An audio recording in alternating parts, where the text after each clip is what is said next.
Olá pessoal, boa tarde. Estamos aqui para apresentar um novo programa que faz parte da nova rede, né, da nova grade de programação da rede lusófona de comunicação.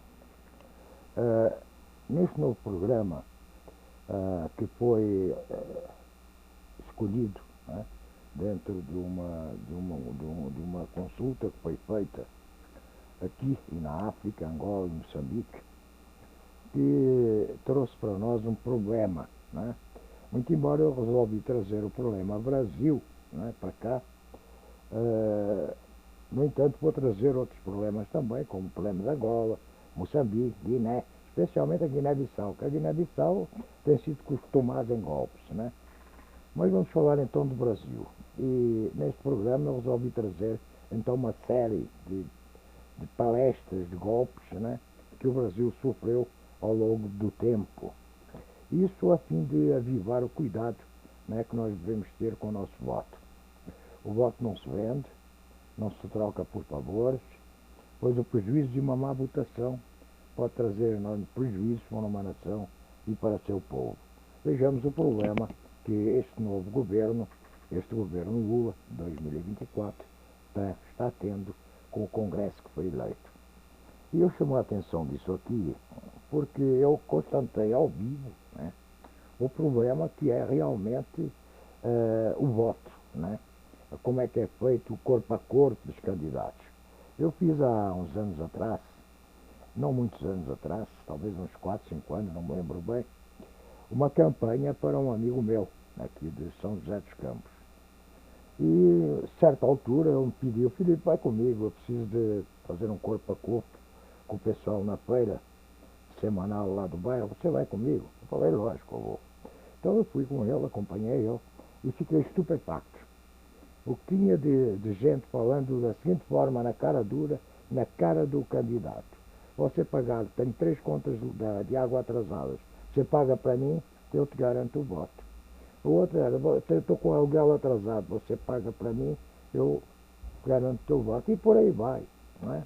Mais um monte de coisas. Outros pediram cesta de supermercado. Bem, trocando voto, como eu te falei, é coisas absolutamente impensáveis, né?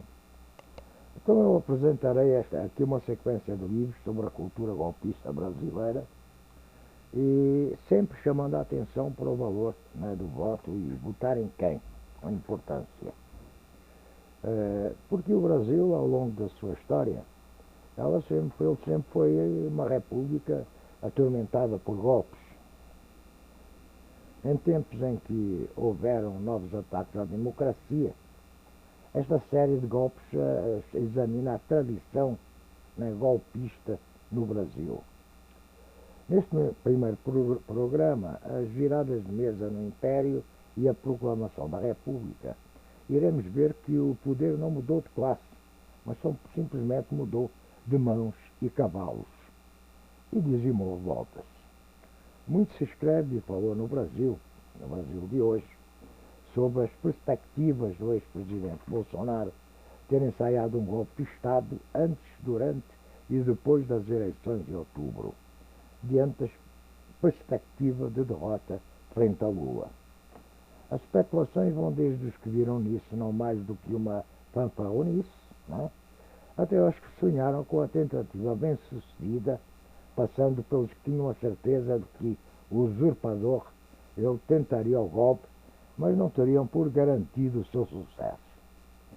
As variantes para as avaliações abrangiam a posição dos comandantes militares, o comportamento do baixo clero das Forças Armadas, dos militares que já vestiram pijama mas continuam ativos, das polícias militares estaduais, da Polícia Rodoviária Federal, inclusive, dos clubes de tiro dos amigos, das milícias para policiais, da bandidagem, sobretudo no Rio de Janeiro, além dos fanáticos seguidores do golpista.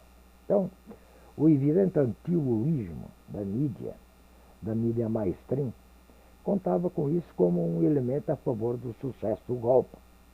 Embora esta mesma mídia ela tenha demonstrado um certo ceticismo e também medo diante do monstrengo golpista que ajudou a criar.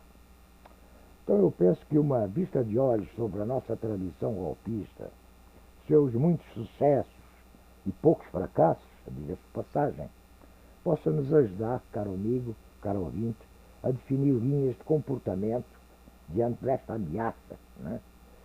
Mesmo que essas linhas elas sejam diferentes, de acordo com as múltiplas preferências possíveis. Então, eu não pretendo aqui um levantamento completo, né? Até porque seria meio chato. Né? Eu pretendo, com estes 6 programas, são 6 livros sobre golpes, resenhar o que aprendi estudando sobre golpes de Estado, né? Ou alguns até vivenciando-os ao vivo e a cores, ou na pele, como foi o caso do 25 de Abril em Portugal.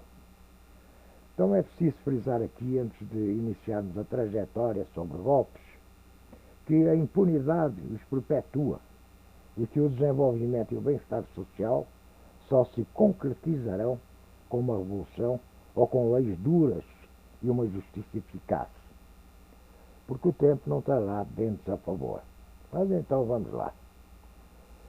Logo que o Brasil se viu independente, né, no controverso 7 de setembro de 1822, houve 3 grandes movimentos golpistas na sede da Corte, que nessa época funcionava no Rio de Janeiro.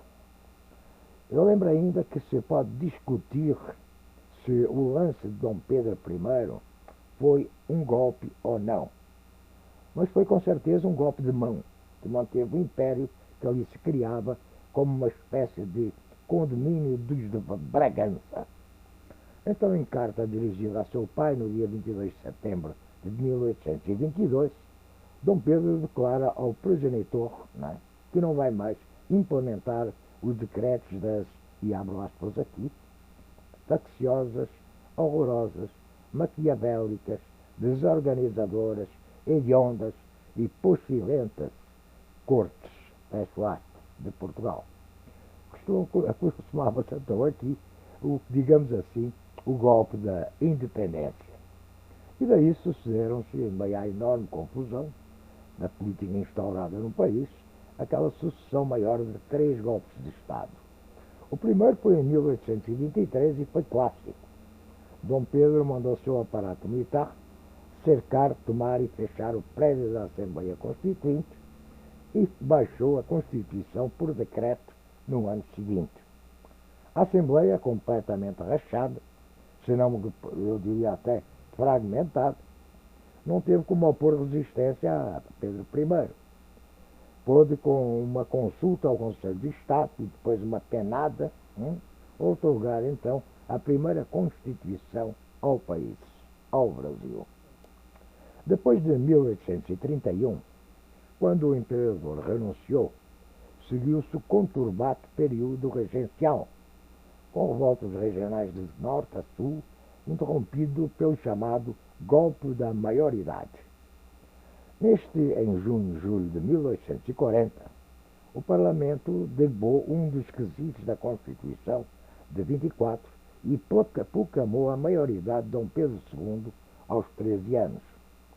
Pelo que se sabe, este foi um golpe tramado pelos membros do Partido Liberal, para alijar do poder o regente conservador Araújo Lima. Este golpe desfrutou de alguma popularidade e, como se vê pela quadrinha que eu abaixo vou citar, então cantada nas ruas e praças da capital, que é assim: queremos Dom Pedro II, embora não tenha idade. A nação dispensa a lei e viva a maioridade. Então são os tais slogans, né, que pegam bem e até resolvem certos problemas no Brasil. Não é? Mas tudo bem, mas aquele dispensa a lei calaria um fundo na tradição brasileira. E até hoje. Constituiu-se então um Ministério Liberal, que acabou deposto pelo jovem imperador em 1842, em meio a acusações de fraudes eleitorais, mas basicamente por pressão dos conservadores, que assim voltavam ao poder, impondo uma pauta centralizadora na corte. E isso, caro amigo, levou os liberais à revolta armada em São Paulo e em Minas Gerais. Estes, os generais, depois de alguns sucessos iniciais, eles acabaram sendo derrotados pelo exército imperial comandado por uma figura que ia se tornar uma chave na política dos conservadores durante o segundo reinado, o já barão, futuro conde, marquês, duque de Caxias. Então os revoltosos de São Paulo tentaram fazer uma ponte com os do Rio Grande do Sul, mas a Farroupilha já estava em declínio. O exército e a marinha imperiais dominavam respectivamente o Planalto intermediário e toda a costa até à barra da Lagoa dos Patos, e a ligação não se estabeleceu. Então Caxias foi um elemento-chave num outro episódio também da política do segundo reinado, que teve fumaças de um golpe de Estado, embora seguissem as regras, né, das leis de então. Em 1866, quando já rolava a Guerra do Paraguai, o gabinete, que era liberal, nomeou Caxias comandante-geral das forças brasileiras. E está aí até hoje como comandante-geral, não é? Então, posteriormente, em 1868, Caxias foi nomeado comandante-geral das forças aliadas, que incluíam também os argentinos e os uruguaios. Então, fazendo pesquisas sobre a biografia de José Alencar, como Caxias, também ligado ao Partido Conservador, eu encontrei na imprensa da época sinais de que, neste momento, Caxias pressionaram o imperador, exigindo para se manter no cargo de comandante-geral da guerra a destituição do gabinete liberal, como ele se desentendera. E sua substituição ele exigia por um gabinete conservador, um gabinete chefiado pelo Visconde de Itaboraí, do qual Alencar ele foi ministro da Justiça, com uma atuação muito controversa. Então, o episódio acaba sinalizando a influência militar na política da corte, que cresceria até ao golpe seguinte, o golpe da Proclamação da República, em novembro de 1889. E este, caro amigo, foi um dos golpes mais curiosos, mais controversos e polémicos da nossa história. Aparentemente, quem comandou o golpe foi o Marechal Deodoro. Ele sabia que estava dando um golpe, mas não sabia exatamente que golpe estava dando. Veja até que ponto. Abril estava acamado e deixou o leito a pedido dos oficiais subalternos, entre eles o Major Frederico Salom de Sampaio Ribeiro, que depois viria a ser sogro de Euclides da Cunha, para comandar a tropa que agitava as ruas do Rio de Janeiro. Vários descontentamentos convergiam naquelas circunstâncias. O imperador e a princesa Isabel haviam perdido seu último bastião significativo, o apoio dos oligarcas latifundiários do Rio, de São Paulo, de Minas e Alhus. Né? Isso graças à Lei Áurea, que aboliram o regimento escravagista sem a reclamada indenização financeira aos proprietários dos escravos.